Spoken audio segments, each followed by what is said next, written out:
Nyabo emswethu sokuda simshayele izandla. Amen. Kancane without any waste of time ngifuna nginibingelele egameni lika Jesu Kristu. Amen. I would like to speak on the subject and it is birth pains. Birth pains.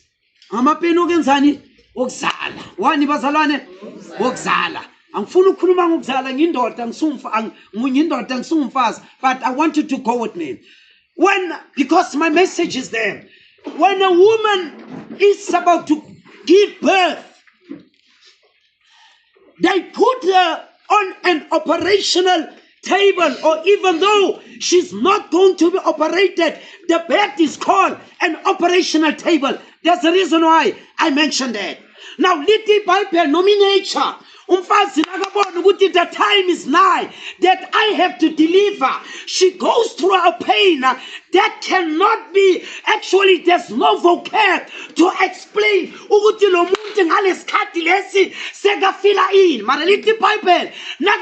To deliver, that joy I told you is far above the pain she just experienced. There's a reason why. Why are you saying this, Japan? Uyabona umhlaba manje na uyobhubha verse 3. Now when you read the book of Genesis, little Bible daughter, his name was Noah. And the little Bible, when the world was polluted with the things of the world, uNkulunkulu decided to bring destruction upon the face of the earth. And the little Bible, God opened the doors of the heaven, and the little Bible, amanzi from above and from beneath, waphume emhlabathini, and the people were buried alive. Verse 2. Little Bible, the second one was the Sodom and Gomorrah. Manje kwesitri chapter kwenzekani? Na into ngifuna ukukhuluma ngayo. What is going to happen now in our days? Did you see the wars that if? Mbonile ama-missile, Israel, ne-Iran, you've seen that, ne? Let me tell you what's going on, Barcelona. I'm going to tell you something that you must not forget, because of this is the times of the end. This thing was sitting hard on my heart. Little Bible, Matthew chapter 24. There shall come a time when the kingdoms will fight against the kingdoms, and the kings will fight against the kings. Are you aware, or do you know, the Second World War, yaga Adolf Hitler, yayenzeka yagcina ngenyanga yes-11, yagcina ngo-11 o'clock, yagcina ngelanga les-11. Did you know that? There's a reason why. I say the Second World War ended up on the 11th month, on the 11th day, and 11 o'clock, you stop. Is that a coincidence? No. There's a reason, I'll tell you why. Why Japan? Why the Second World War ended up on the 11th month, on the 11th day, and 11 o'clock, and everything stood still? You know why? It was telling us, when you check your time, now Peggy's Katsako, 11 o'clock, Washin means 5-2. True or false? It means what? 5-2. Ngamanye amagama, nathi nango-11, there was not better. It's a message. It's 5 minutes left before o'clock. There's no longer time. The wars that are taking place, whether we like it or we don't like it, the war must happen. That's why the world is again in birth pains. Something new must come. But in order for something new to come, the pain must manifest. Do I make sense now? Sodom and Gomorrah, when God had to destroy it, its pain, the pain had to be there so that the new world will be born. The pain had to be there. The flood was there so that the new world will be born. And guess what? You Adolf Hitler, you lasted 4 or 5 years. I think 5 years. You lasted 5 years. But Leo, as a man, will not even last an hour. Not an hour. Inyashala, can I take this off? Amen. Can I put it here? Listen, thank you, sister. Yapinda, the war that's coming now, it's not even going to last an hour.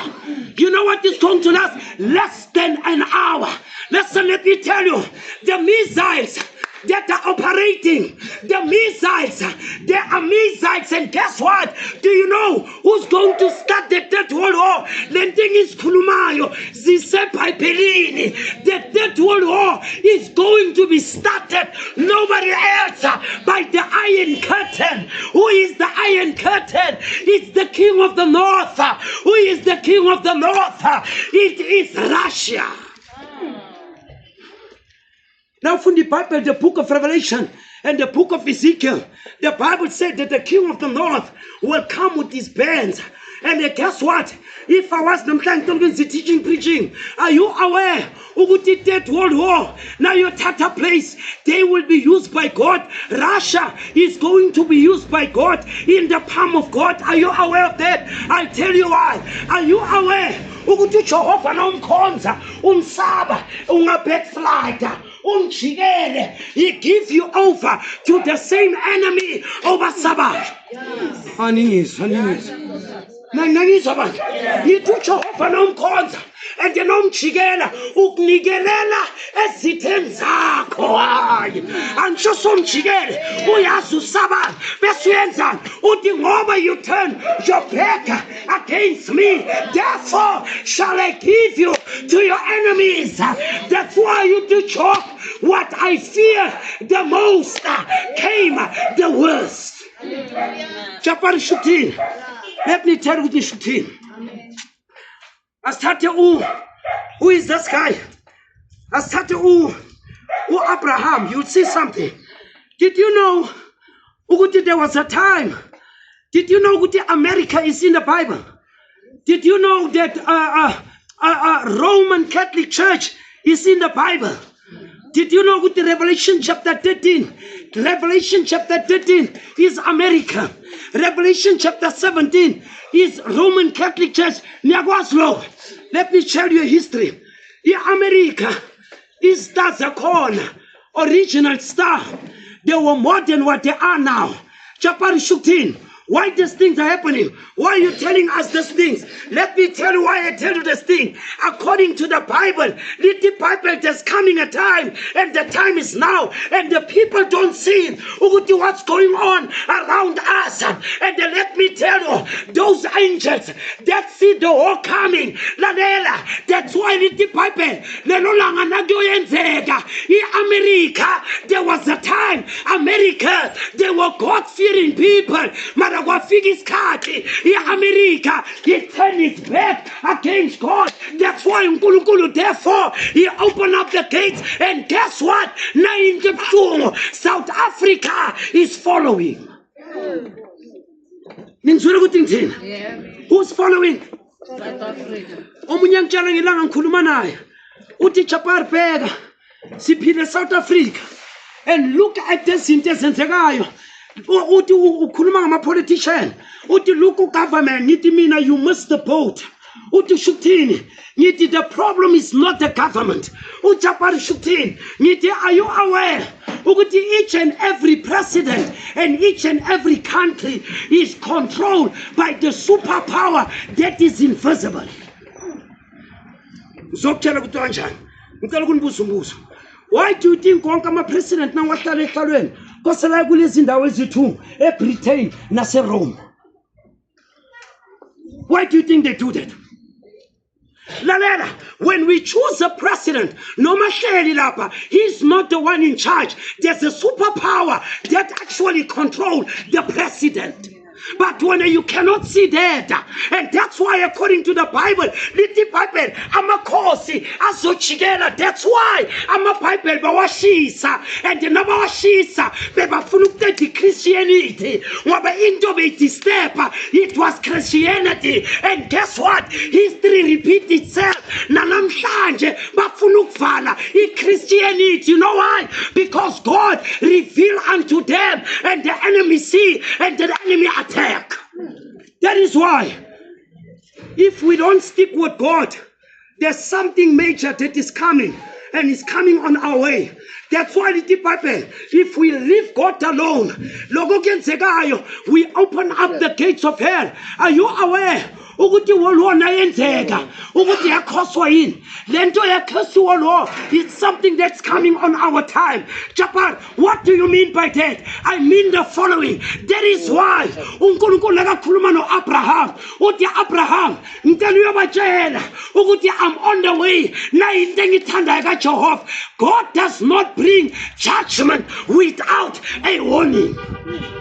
uJehova nakajudge. And did you know ukuthi uNkulunkulu akathumela abantu esihokhweni? Uyazi ukuthi wena usithumela wena esihokhweni?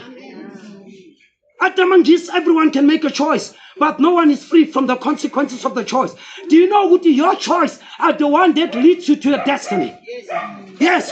The choice that we make today will determine our destiny. No, the choices you make. What something again call. Now wrong. What do you know? You are wrong. Omunye wathi nawe enze abortion esihokhweni ngathi no, you are wrong. Wachapargantini sono ngathi omunye wathi ukulala around uyesihokhweni ngathi no, you're wrong. I know I've got a challenge. Yini into emnikisa umuntu esihokhweni? I'll tell you what it is. Isihokho awuye esihokhweni ngoba utshontsha, awuye esihokhweni ngoba ubulala, awuye esihokhweni ngoba uphila impilo engasihlini. Uye esihokhweni ngoba when the chance was presented unto you to repent, to turn it down. You don't go to hell because of that. You go to hell because when the opportunity was granted to you, you decided to turn your back against God. It is not because of that, but the opportunity was there and you turn it around. And if you turn it around, then the consequences of what you turn around then follows you. Look at the wife. Like I always say, ukuthi impilo ayibi khona ukufa kungekho. Yonke into iphila ngoba kunokufa. Do you know that? For example, now uthatha imbewu utshala, le mbewu uyafa, nayiqeda ukufa, ichithiza ini, ihlahla, le hlahla siphuma phakathi kwembewu efile, hayi ephilayo. That's why you just ukuthi asindise bekosele afe, nakafa kwavela mina nawe amaKristu. Kuba sangafe bekungeke kube namaChristian ngoba phakathi kokufa kunempilo. Do you understand my point? Jonginto esibonayo ifile. I always say nangigqoke le jezi engilugqokile uyazi kufini kufifu bathatha le wool bayenza le jezi. Istatue na usigqokile kufi crocodile noma ielephant bathatha lesikhumba bayenza istatue. Le sofa lakhe endlini olibisa ukuthi imbuya kufi ihlahla basikhatha wagqobisa ipolish le hlahla sifile so that wena uzoba nesofa yonke into ibuya exchange. Can we keep the Lord in? Are you with me? That's why, listen now, that's why impilo nayivela ukufa nakuvela bese impilo yakaMarehe eqala yavela. That's why now ufuna uNkulunkulu ukuthi akusebenzise, you must die from your pride. Now ungafanga from ipride yakho, uJehova cannot use you ngoba wena usaphila awakafanga amanalengizwe. That's why to Apostle Paul, my sister, I must die. To Paul, I am dead. It's no longer I that liveth, but it's Christ in me that liveth. To Paul utimina, ngifile, kepha lophilayo, uloba ngaphakade, ngoba impilo iphuma phi bazalwane ekufeni. I always say nawutshala kunento ezithathu ezi3 okosela uzikhumbule. Ubheka isikhathi, isizini, ubheka umhlabathi ukuthi unothini. eside bese ubheka amanzi i-moisture ukuthi enough or not enough. Nawuthatha le mbewu uyifaka phakathi kwalo mhlabathi iyenzani Japan? Iyadecompose, iyadecaya, iyajemetiza. Nayiqeda ukujemetiza kuvela isihlahla esifike esiphilayo phakathi kwembewu esifike. Nawufuna impilo ifa from yourself mntana sekhaya. If you don't die, there'll never be life. Bekuyifu yazi ukuthi bengitshela something. Legama elithi pregnant. Yazi lisho ukuthini? Lisho ukuthi to be fruitful. Yini fruitful ngesizulu kanje? Khakhaza yini? Please ya. Funa legama le. Yes, yeah. Watch. Are you aware? Legama lithi pregnant lisho ukuthi you are fruitful. Yes. Are you aware? Umuntu oqala kuba pregnant bekuJehova iqobo lwakhe. Do you know that? I'll explain. Ngithi mina uNkulunkulu ngokwakhe beka pregnant. I'm going to tell you how. Ngamanye amagama uJehova beka fruitful. Lamalanga wabonayo lezinkanyezi na yonke lento ziphuma phakathi kuNkulunkulu obeka fruitful, obeka pregnant. Ngoba legama elithi pregnant it means some vrugbaar te wees. Kuba uJehova bekangakhona ukuzala. I'm sorry use legama elibhlungu. Kuba uJehova beka inyumba, umhlaba bongeke ube khona. Bekosela abe fruitful nakakhuluma kenzeka nakathi let the be kenzeka indaba ngoba yena ngokwakhe beka pregnant nge-nature nge-galaxy and the universe wayikhuluma lento ya materialize.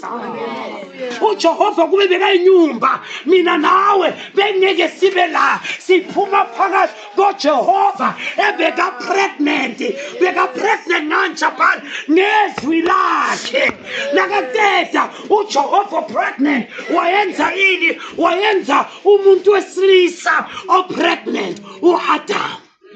Yazi uAdam beka pregnant. Funa ngingikhombe. Ngithi legama lithi pregnant means what? Mama uqinisile lebandla labanga le. Yazala nini khona manje? Sizongwaba inkosi nato songwaba nini hayi mina ngisazi. Amen. Or because I don't know. I shall look Amen. Dalilan yapinda. Ngithi mina uJehova legama lithi pregnant ishukuthini? Thank you very much. After lapho uNkulunkulu wayenza indoda pregnant, hayi umfazi o pregnant. And ngizokuexplainela kanjani. uJehova nakayenza uAdam.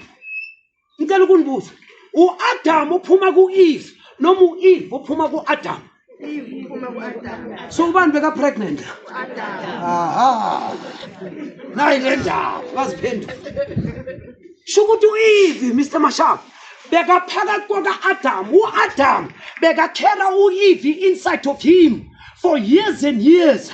Akusumfazi who carried the man first. It was the man that carried the woman first. Lalela, the first one to be pregnant was God. And the word pregnant means fruitful. And God made Adam in his image. And he made the pregnant man like he was a pregnant God in his image. Nakateta lapho, uEve, beka phakathi nyabeva bomama, nabade wena, mina ngikuthwale for 9 months. Hey wena, uAdam ukuthwale for 1,000 of years. Before wena, uzothwala thina. Amen. Nangisa basalwane. Yabo mama bayithandi. Abo mama bayithandi lento, abayithandi lento. Amen. Lalela ngintshele something ngingangishayi, but I want to break out something here. uNkulunkulu akayenza uAdam amlalisa. Lalela uAdam bambeka ku-operational table. Okay. uDoctor oqala bekuJehova owa-operate uAdam. Wathatha uAdam wambeka ku-operational table. Lalela. Lithi iBhayibheli uJehova wabulala uAdam.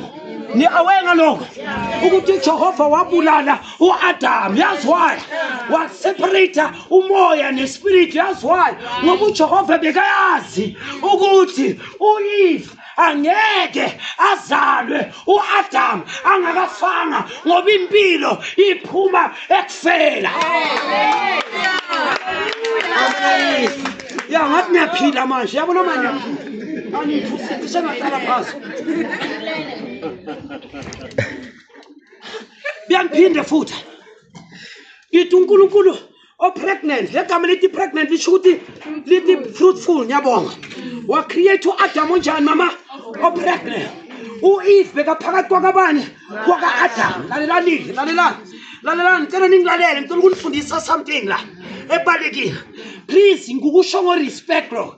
Are you aware? Under the shadow of the sun, upon the face of the earth, umfazi is the only species uJehova nakas creator usenza special. Amen. Yabona bathi amen kangakanani? Lalela Yesu ngeke basho. Wokuqala umfazi uNkulunkulu amenza waba njani? Special. But are you aware ukuthi umfazi it's the only creation uJehova wayenza azange amcreate original mara wamenza waba byproduct, wamenza waba fake. Amen.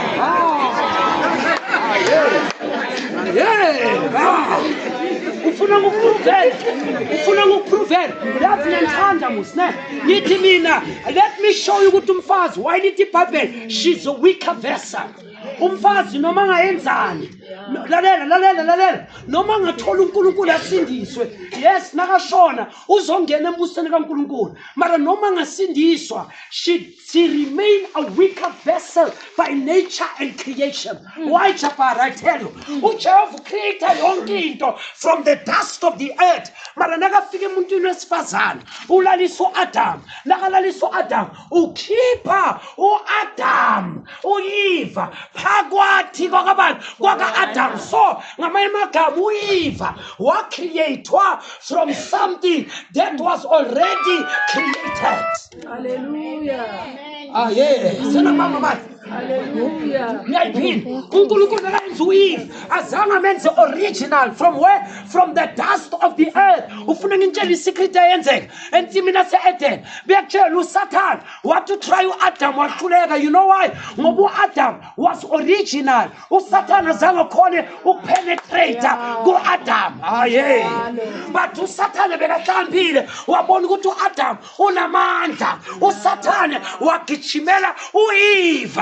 Japari buya kule ndaba buyakutshele ezulwini bazalwane uSathane watraya uMichael uGabriel uRaphael noUriel lama-4 archangel strong afuna ukubakhohlisa wahluleka wasuka kibo waya kumanye ama-creation awika ama-angels anormal wawanawo ngoba lamanye wahluleka wasebenzisa the same technique ayisebenzisele wayisebenzisa ensimini yase-Eden. Wathi ufika ku-Adam wathi uAdam angindawo wathi ufika ku-Eve wamthola a-weak. That's why umuntu wesifazana is easily deceived and she deceive easily. Umuntu wesifazana ukhohliseka masinya and ukhohlisana masinya. And umuntu wesifazana akudinga vula umlomo akhohlise. I shy 2 centimeters at the high heel. I have the saw. It is the truth. Umuntu wesifazana ukhona ukukhohlisa only nge-appearance ne-walk yakhe. Uyazi ukuthi abafazi bakhohliswa izindebe. That's why nabahlangene bathi umzwile mkhosi bese inhlebe yaqala. Kodwa amadoda akhohliswa melo. Angabona umfazi abathi uzwile bathi umbonile uphathe kanjani amadoda akhohliswa yini amehlo amananingizwe. So ngamanye amagama uNkulunkulu akayenza umuntu umnika 5 yama-senses. Ngakho ama-senses 5. It's hearing, it's tasting, it's touching, it's what? Smelling, and it's what? It's sight. Thank you, my sister. Kulama 5 senses. Lawa I2 swabiza ukuthi they are the gates. And lama gates I2 are dangerous. Samikisa abantu esihogweni. Ngizokutshela into eyenza abantu baye esihogweni ilihlo nendlebe. Awungizwe. ilihlo nani nendlebe ngoba uSathane ungena ngendlebe angene nangelihlo. That's why lama senses lawa are dangerous and are operated together. Lalela uyakutshela ukuthi lama 5 senses ayenzana. Now uzwile sense number 1, now uzwile agijime sense number 1 indlebe iyokhuluma ne sense number 2 iyotshela sense number 2 ukuthi uzwile yini na. Sense number 2 ilihlo lithi ngezwa kanjani angizwanga kosele ngibone. Sense number 2 ilihlo athi okay athatha message agijime aye ku sense number 3. Sense number 3 ulihlo athi ubonile yini na. Sense number 3 impumulo athi ngiyobona kanjani kosele ngisimele. Nakasethi ukusmela sense number 3 athatha message aye ku sense number 4. Sense number 4 amtshele athi uzwile uyinukile lento enginukayo athi sense number 4 anginukanga mina ngiyathasha ayahambe ayothasha. Nakasethi ukuthasha sense number 4 agijime aye ku sense number 5. Sense number 5 athi ngithashile uthashile na. Athi sense number 5 ngathasha kanjani mina ngiyathesta bese uyataster bese uyawa.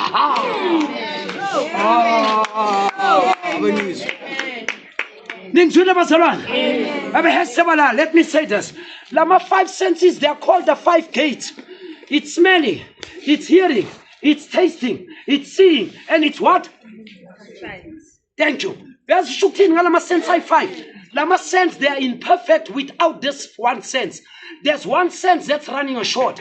And the name of the last sense, it's called the invisible sense. It's called the super sense. It's called the unseen sense. It's called F-A-I-T-H, faith. This sense of cleaner, it's called faith. F-A-I-T-H. That's why my senses are 5 who operated and come in. But the sense there, if it does not become part of your life, for it is impossible to please God without faith. So the sense there, fika kulawa 5 uba yiboss and it dominates the other 5 mara nonganayo le sense ke Hebrew chapter 11 angeke ulibone idlalayo. You need that sense, you need the supernatural sense, you need the sixth sense, you need faith so that you can see things that are in the other dimension. Ngicela ukusho kokugcina la sengivala, ngicela ukusho le statement. Did you know ukuthi into emikisa abantu esihogweni bagijimele 360 degree ukuthi yini namhlanje? Funa ngitshela? Namhlanje it's not the brothel house, the house of prostitution that send the people fast to hell. Namhlanje it's not the liquor bottle. Namhlanje it's not the drug dealers and the drug abusers. Are you aware when scripture city there's a way that seemeth right but the end of its death? Are you aware ukuthi namhlanje amabandla aqualified ukuthi amikisa abantu esihogweni without the people knowing? The most dangerous institution is the church. Namhlanje Satan is using the church as the tool to send the people to hell. Ngamanye amagama namhlanje isonto has become a dangerous thing. Yes, let me tell you how. Now thatha le Bible umfundisi, nakathatha le Bible leli I'll twist her for personal gain. Ukuthi mhlamba be rich or when you twist the Bible, access Jehovah or operate the pulpit, get Paulo mfundisi or selfish. You know why? He twists the word of God for personal gain. Amen. Let me ask you a question. Ubani wabulala uJesu? Funa ngitshela. uJesu azange abulawe izifebe, azange abulawe ama-prostitute, azange abulawe ama-drug dealer. uJesu nawufunda iBhayibheli wabethelwa yibandla. Aningizwa ibandla lathi mbethele crucify him, ibandla lathi mbulale. Lalela, uJesu wabulawa abafundisi babuye eBible school, wabulawa abapastor, bobishop, ma-archbishop, ma-cardinal, ma-pope. uJesu wabulawa abantu babuye eBible school ebagqoka amakholora bathi mbulaleni lona uBeelzebub. uJesu wabulawa abantu bebastudyisha iBhayibheli, hayi izifebe, hayi izidakwa, amakholwa. Read your Bible. Read your Bible. Abona amen uphelile manje. And history repeat itself. Ngumzalwane ngiyakholwa. Omunye wangibuza umbuzo ngelinye ilanga. Wathi Chapala, awungitshele namhlanje sinabafundisi bama-fake siyenza kanjani? Ngathi niyakhumbula bekune 5 rand ye fake. Ubani ikhumbulayo le ndaba? I-5 rand ye fake niyakhumbula? Uyazi why kune 5 rand ye fake? It's because of kune original 5 rand. If fake angeke ibe khona unless you originally exist. If fake exists because it no original. Mama kama bebathatha magnet iyobe khona ukubamba the original. Ngathi kulo muntu, if you look very well, nakunabafundisi bamanga baya announce ukuthi we are fake, but if you look well there's original somewhere.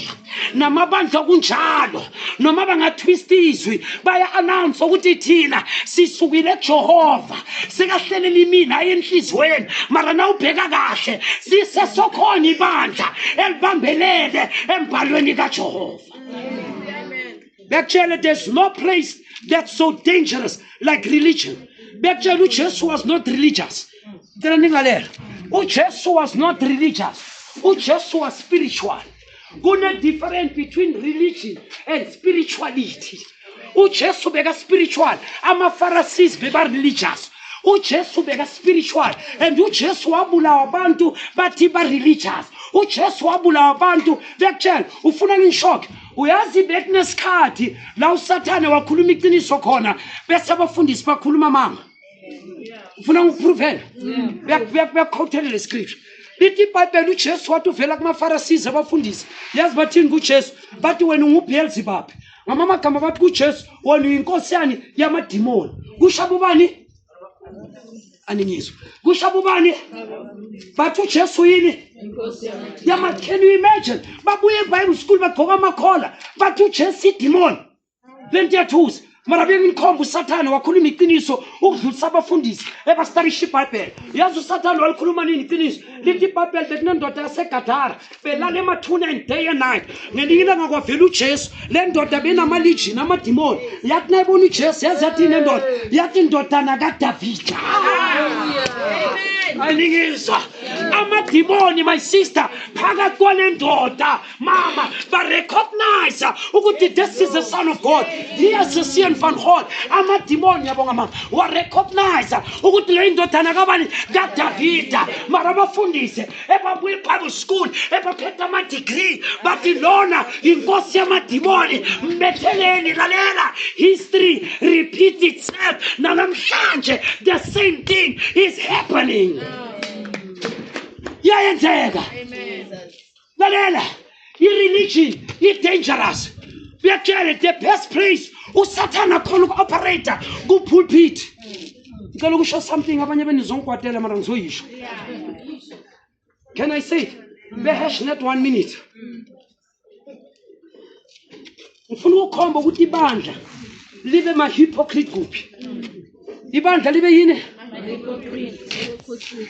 Uyabona ibandla lizokutshela ukuthi lesbian spirit is wrong. Sonke sakwazi ukuthi is wrong, ne? A man having sex with a man, woman having sex with a woman. Is that right? No. It's wrong. We know it's wrong, ne? Hey, my sister, I'm too sick. Can I tell you a secret? Sonke siyazi ukuthi indoda nendoda nabalala naku-wrong, nomfazi nofazi. But are you aware ukuthi amabandla aqualify i-lesbian spirit without noting, and I'm going to quote it. Lithi iBhayibheli umfazi represent the church. Represent what? Church. Which means umfazi does not have seeds, but umfazi has got eggs. And umfazi has a womb, but indoda has got seeds. Khona la ngiyakhona. Umfazi, the reason why ane womb, she depends on the man to give seed, because the seed has got life in itself. It's got what? In itself. That's why now shut umfazi uthatha isibongo sakhe zindoda. Now shut umfazi nabantwana bathatha isibongo sendoda. Ngoba the man is a life giver. Normally indoda ingakwazi ukubhala u-R. He was orchestrated and anointed by God to be a leader. Now, little Bible, umuntu wesifazane symbolize the church. So, ibandla alinambewu lidinga imbewu. That's why little Bible, isonto is the bride of Jesus. Mara na uthatha umfazi umbeke epulpit, yazi ukuthi umfazi usymbolize ini? Danke. Umfazi symbolize mama a church. Ngitshe ukuthi izongikwatela but ngiyazi mos mina ngikhuluma straight. Umfazi nakamile ku pulpit. It is she having a sexual intercourse, intimacy, spiritual with another she, because she's a she behind the pulpit. That's why first Naga Shumayela, it's a lesbian spirit that's been transferred. It's an abomination. Naga Kumang a fivefold minister. Lalela Nyantanda Nonke, Maritini Sonsul Kulu. Naniza Bazaran. Naniza Bazaran. Lalela Nyapinda, Nitufa, Nagamila Shumayela. And the Bunebandala, I don't care who to give that kangahanan. The Mfazi does not have the seed. Spiritually, it's a she that's having an intercourse with another she. We call it's an abomination. Over its eggs mixing with eggs. There's no seed that penetrates to the womb.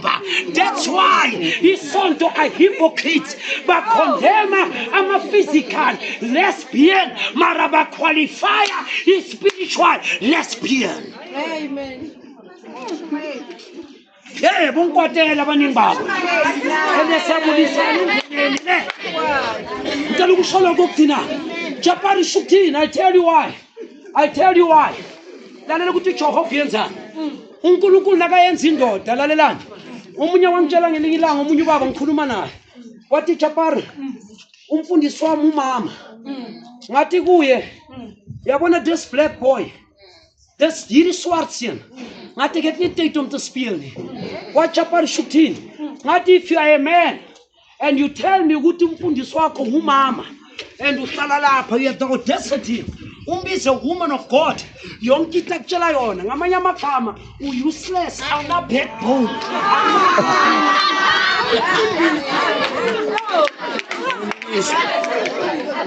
That's why Apostle Paul bamzonda kangaka ngoba Apostle Paul nakathi I don't allow a woman to teach no sir bekutshela ukuthi umfazi ungupastor ku umfazi ungupastor endlini ebantwaneni bakhe ngizwile ukuthi ngithini kanti yini into emenza ukuthi asabe ukubhekelela abantwana ayofuna ukurula amadoda esontweni waya ngarula abantwana ekhaya ngoba lithi iBhayibheli abafazi mabafundisane so umfazi ufundisa abanye abafazi mara laba manje bafuna ukufundisa amadoda anezintshwebe bafuna ukufundisa ku-pulpit. It's an abomination. Lalela, I am so much unapologetic. I am unapologetic. Ngoba lithi iBhayibheli, you shall hear the truth and the truth shall set you free. Lithi iBhayibheli, buy the truth and say it not. Bengitshele into futhi ezongishoka. Can I say this thing again? Cela ningilalele. Uyazi namhlanje my brother. Ngiyathanda that's why ngikhuluma iqiniso. Umfazi akangena agqoka umtswiphi.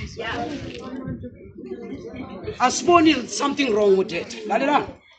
Ngizwile ngithini? Umfazi nakagqoka umtswiphi udrowe yonke into kosizibonela ekamareni. Abantu baze bambheke twice and thrice. But nangangena indoda la. Igqoka 2 cm nekwayikwai. Igqoka irogo. Le ndoda ihambe sona izodwa umhlolo. Uyabona ukuthi siyagula la engqondeni. Umfazi la kagqoka ibruku siyaqualify. Kodwa indoda nayigqoka irogo sithi something is wrong. Apostle Paul yabuza ukuthi niloye bobani. Sifike pointini la what is right is wrong and what is wrong is right. Ngamagama ashukuthini siphile esikhathi where men became feminine and women became masculine. Siphile esikhathini la madoda a-acta njengabafazi la abafazi ba-acta njengamadoda. And I'm a Christian namhlanje, they qualify all this thing. That's why uNkulunkulu in the Bible, in Revelation chapter 2, uthi nginemnyango ngiyakokota. Why I'm emnyango? Ngoba bankoshile esontweni. Ufuna ukubuyela ayoba corrector abamfuni. Namhlanje isonto ligijima without the presence of God. It's only the knowledge and the experience, but the owner is not there. Mkhombi scripture si1 la uNkulunkulu wa ordain umfazi khona wathi Eva imagine bathi ngupastor mhlambe bathi ngupastor Sarah or pastor Celia or pastor Ntombi ayenzi sense lento negama lakho liyatshela ukuthi lezinto ahlangana amanzi neoil. But it's the signs of the end time, and ubheka umfazi eshumayelayo angeke umcorrect, she become rebellious ngoba uyafila ukuthi I'm a leader. Hamba ubheka abafazi abashumalayo, you never put them in order. You know why? Because of they take the thing. That's why I'm a Muslim. Nama Judah. They don't respect us as a Christian. Ngoba yonke le doda engaphandle esontweni se justify. Uthola ubhuti ubuye emhlabeni udiniwe lamantombazana ngqunu nakangena esontweni ubalekela ama 2 cm ngaphandle nakangena esontweni uthola ama 1 cm uyamangala ukuthi ngale ku west mara la ku double west kanti kenzekani beka namhlanje ama Christian nawaye ebandleni yazi bathini uNkulunkulu bheka inhliziyo akanandaba bekutshela isikhithi beka ngizoyenza example la yini le okay kunani la nangithela kuyenzekani chitheka ini amanzi ngachitheka i-cold drink ngoba yini amanzi uyabona umfazi nakangqunu lokhu ngunu kuphakathi sekuphumela ngaphandle kuyachitheka nithi umfazi nakangqunu lokhu ngunu kuphakathi manje sekuphumela ngaphandle kuyachitheka ngoba lento ephakathi kwakho iphumela ngaphandle. And ubheke esikhathini esiningi amasonto labafazi bagqoka ngqunu khona esontweni baveza ama cleavage baveza amathanga 10 to 9 9 out of 10 umfundisi wakho ulala nawo angahlala njani angabanali nabo ngoba labantu zingqunu lezinto lezi zingqunu lezinto. Do you understand my point? That is why baphulele. That's why nakathi bese you know why bangashumayela iqiniso ngoba lo mfazi olapha uyi CEO lo mfazi uku government lo mfazi uphethe imali ama tithes nama offering angaka so abakwazi ukontrola lo mfazi ngoba uzohamba nemali yakhe. That's why amabandla agcwele ubufebe kangaka nabafundisi bakhona ngoba kugijimiswa imali hayi izwi lakaJehova. Thank you for the hand clap. Nyabonga my sister. Yeah, understand le. Hambani isonto nobheka compromise wakangakanani. Niki izwi noma ibandla elisashumayela ivangeli edala. Ibandla lithi indoda inhloko bese umfazi uyasubmita. Omunye wacama ukuthi uhlakanphile. Wathi yachapara indoda inhloko abafazi intamo ngathi makancane. Ngathi intamo nayijika icontrola ingqondo. Ingqondo ikuphi? Ayikho intameni isenhloko. Wathi ungazodlala ngami wena. There's something wrong. That's why nena uqeda ukushumayela kukhona ngeke bangithande la ngoba bayizonda lena marambani ubuza bogogo benu nabomkhulu benu nabahlalile abangizwe ngishumayela bakhala nezinyembezi ngoba balazi levangeli sakhula ngalo hayi into esibona namhlanje iyasithusa. Amen. Lalela Chapari libre vangeli khuluma ngalo levangeli namhlanje umfundisi angadivorce kayi3 or kayi4 bathi abantu ba right wakubona apho amadodi lawo umfundisi udivorce kayi3 kayi4 ibandla still clap hands. That man nabafazi bakhe bayi3 or ba4 basaphika and lo mfundisi udivorceile kayi3 kayi4 mara busy nasiyalapho hlale phansi. Hallelujah, man of God. What kind of a man of God? What about the other woman? Ifebe lento uzothi man of God.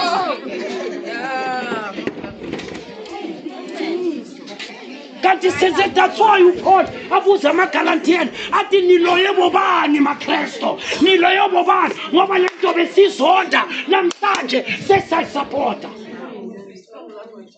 Something is wrong. Something is wrong. And abantu babona ukuthi lento wrong babheke eceleni. You know why? Ngoba lo muntu wenza lezinto unemali. Betshele such a church is not a church, it's a cult. And they exercise rituals. That is what is going on. Once you break one scripture in the word, God is not part of it. I'm a man, I have a backbone. And I'm proud of that. God gave me, and I don't need somebody to tell me in order to have a backbone. As long as I stick to the word of God, I'll call black, and I'll call white. No more showing me my backbone is forever. Can we give the Lord a hand of praise?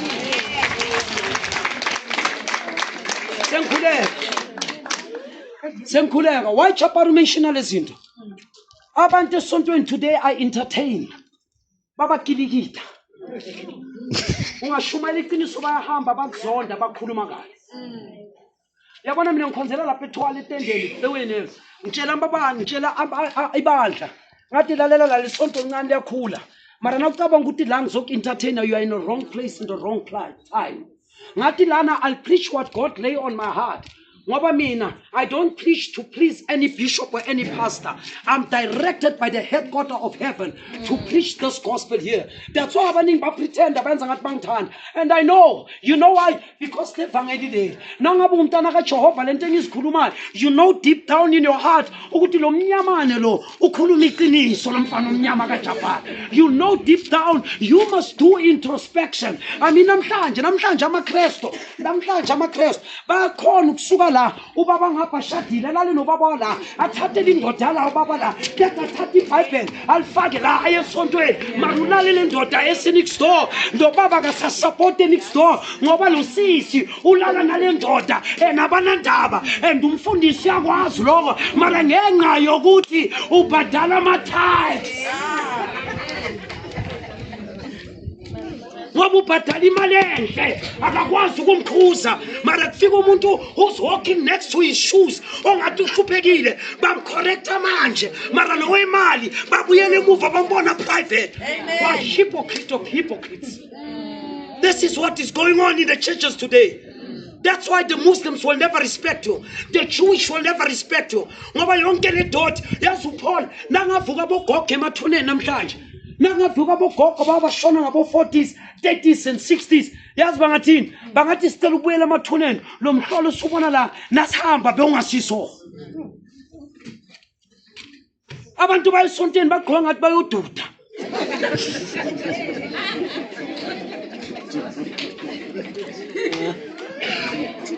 labantu bayokhonza mara bagqoka ngathi bayoduda esontweni. Lalela bengintshela isecret ngizokhumbula amagama wami. Do you know ukuthi yoba nesikhathi labafazi bogqoka amabra namaphenti bangena esontweni? Yazi bathini bese bathi uNkulunkulu ufuna inhliziyo akanandaba ukuthi njani. We are at that time. We don't care anymore. Sesifika kuleso sikhathi leso. And ukwabona na ushumela iqiniso uthola umsiso omuhle aqala abamubi ngoba le demon liba express awushall expose. Amen. Are you with me, brethren? Hallelujah. Nangitholi pontang. Why Japan? Lalela. Khule siphuza i-castor oil.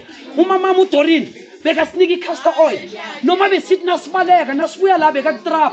Athi mnyamani zokuhlanganisa ngeboda.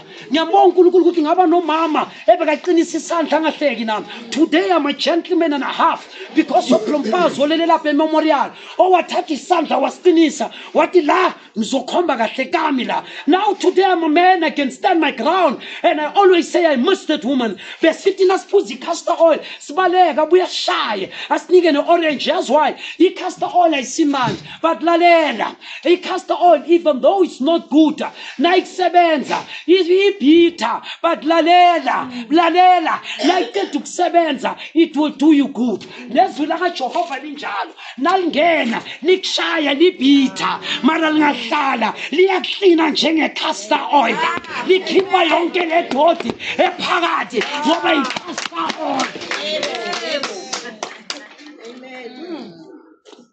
Bengitshele into engayizwa. Bangifonela ePitori bengi-guest speaker every year bangifonela. Ngilanga bangifonela bathi Chapal. Kuza ama-dignitaries sicela uzoshumayela. Lo mfundisi uBishop wayenza mistake. Bathi Chapal, please mind your speech and count your words. Whatever you utter between your teeth. Don't be fooled.